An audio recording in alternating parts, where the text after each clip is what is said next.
नमस्कार मोर अगणित श्रोता बंधु मानक स्वागत जनाई आज एक गुरुत्वपूर्ण विषय संबंध में आज ज्ञात हवा आम्भे ए दिव्यवाणी प्रकाश करिवार मुख्य उद्देश्य आपण मानक समाजर प्रकृत स्थिति संबंध में ज्ञात कराइबा। आमे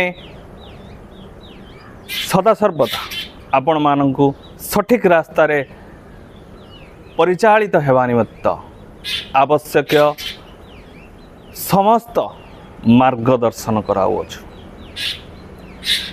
आमे आपण प्रकृत रास्ता देखेबू जो रास्ता दे आपण गमन कले निश्चित आपणकर समाज रे मंगल हेबा सह परवर्ती स्थिति ऊर्ध्वगामी होई परिबो। एहा केवल दिव्य वार्ता नुहे ना यह एक दिव्य प्रवचन यह हेउची शून्यर सत्यर वार्ता। आपण को बारंबार से गोटे कथा कहबी शून्यर सत्यर वार्ता। यह कौनसी पुस्तक लिखित प्रवचन नुहे। आम्भे आपण मानकु कौन पाई ए सबु समाजर स्थिति संबंध में ज्ञात कराउछ। यार मुख्य उद्देश्य हेउछि ए संसार रे आपण माने जो निश्चित विपद आड़कू अग्रसर हेउछंती से विपदरु आपण मानकु बंचेइबा। आम्भर कर्तव्य आपण मानकु सठिक रास्ता देखेबा। आम्भर कर्तव्य आपण मानकु जुगध्वंस लीलार से म्लेच्छ संहार लीलारू आपण मानकु बर्तेइबा। आमे वर्तमान दुई गोटी काम अग्रसर करूछु। प्रथम कार्य ए संसार को प्रकृत मार्गदर्शन कराइबा। द्वितीय रास्ता ए संसार को प्रकृत दंड प्रदान करिबा। एभली दंड प्रदान करिबा ए संसार दिने उदाहरण सृष्टि हब जे आमे बाबांकर वार्ता आज श्रवण करि नथिलु बोली आमको एते बड़ दंड प्रदान करागला।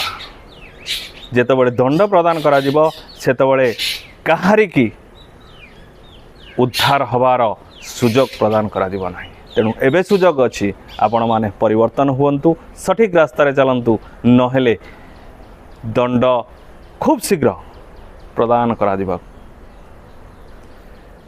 समस्त स्थिति निर्णय हो सारी कारण ए संसार प्रकृत सत्य होछि दंड ही एकमात्र माध्यम जहा द्वारा कि नियम प्रणयन हो पारे। बिना दंडरे नियम प्रणयन हो पारिबो नाही। जदि दंड न था ताहले केही नियम को मानते नाही। दंड भय केवल लोक माने नियम को मानुचंती। नियम को मानिबार प्रकृत कारण होछि दंड। जदि दंड विधि कोहल हो जाए ताहले संसार रे नियम भी कोहल हो जाए। जहाँ वर्तमान समाज रे घटुची आपण माने देखुचंती जे दंड विधि कोहल होइथिबारु ए संसार रे वर्तमान असुविधा मान सृष्टि होउछि। जदि जड़े भूल रास्ता रे जाई से दंड न पाए ताहले से भूल रास्ता से पुनर्बार से जीव एवं ताकू देखी अन्य माने मध्य से भली भाव रे चलिबे। कारण देखा शिखा ओडिशा समस्ते कहिसेंती। तेणु जे भूल देखिबो से भूल बाटरे ही जीव। तेणु ए समाज वर्तमान भूल रास्ता रे जीवाकू पछाउ नाही।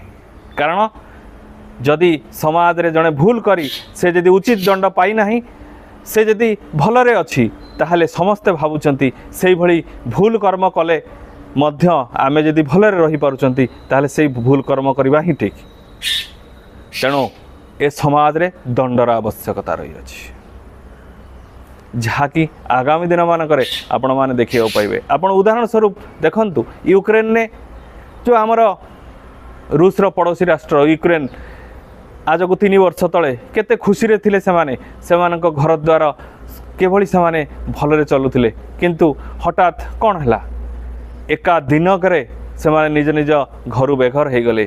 सेमाने निजर सुख हरई बसिले। सेमाने भिन्न भिन्न उपाय असुविधार पड़े ଚିନ୍ତା କରନ୍ତୁ ଯଦି ଦେଶ ଅଛି ତାହେଲେ ଆମେମାନେ ଅଛନ୍ତି, ଯଦି ଦେଶ ନାହିଁ ତାହେଲେ ଆମେମାନେ ମଧ୍ୟ ସେଇଭଳି ପରାଧୀନର ଶିକୁଳିରେ ବର୍ତ୍ତମାନ ବନ୍ଧା ହେଇଛନ୍ତି। ତେଣୁ ଏ ଦେଶକୁ ଭଲ ପାଇବା ଦରକାର। ଏ ଦେଶ ଯଦି ସଠିକ୍ ମାର୍ଗରେ ଚାଲିବ ତାହେଲେ ନିଶ୍ଚିତ ଭାବରେ ଆମେ ଭଲରେ ରହିବା। ନହେଲେ ଆଫ୍ରିକାନ୍ କଣ୍ଟ୍ରିରେ ବର୍ତ୍ତମାନ ଯେଉଁଭଳି ଅବସ୍ଥା ସୃଷ୍ଟି ହେଇଛି, ସମସ୍ତେ ପଳାୟନ କରୁଛନ୍ତି, ଶରଣାର୍ଥୀ ହେଇଯାଉଛନ୍ତି। ଆମେ ମଧ୍ୟ ସେଇଭଳି ଭାବରେ ପଳାୟନ କରିବାକୁ ପଡ଼ିବ, ଶରଣାର୍ଥୀ ହେବାକୁ ପଡ଼ିବ। ତେଣୁ ଆମ ଦେଶକୁ ଆମକୁ ସଠିକ୍ ମାର୍ଗରେ ଚଲାଇବାକୁ ପଡ଼ିବ।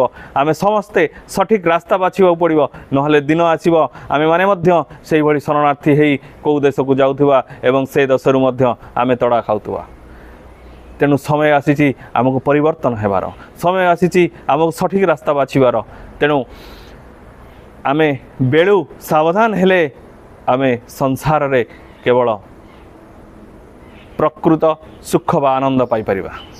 ଯଦି ସାବଧାନ ନ ହେବା, ଯଦି ଆମେ ନଷ୍ଟ ଆଡ଼କୁ ଗତି କରିବା, ନିଶ୍ଚିତ ଭାବରେ ଆମ ସମୟ ଏମିତି ଆସିବ, ଆମର ବେଳ ଏମିତି ଖରାପ ଆସିବ ଯେ ଆମକୁ ବଞ୍ଚିବାର ସୁଯୋଗ ମିଳିବ ନାହିଁ। ତେଣୁ ସତ୍ୟ ଧର୍ମର ରାସ୍ତାରେ ଅଗ୍ରସର ହେବା ଆରମ୍ଭ କରନ୍ତୁ, ନହେଲେ ଆଗାମୀ ଦିନମାନଙ୍କରେ ପରିସ୍ଥିତି ବହୁ ଭୟାବହ ହେବାକୁ ଯାଉଅଛି।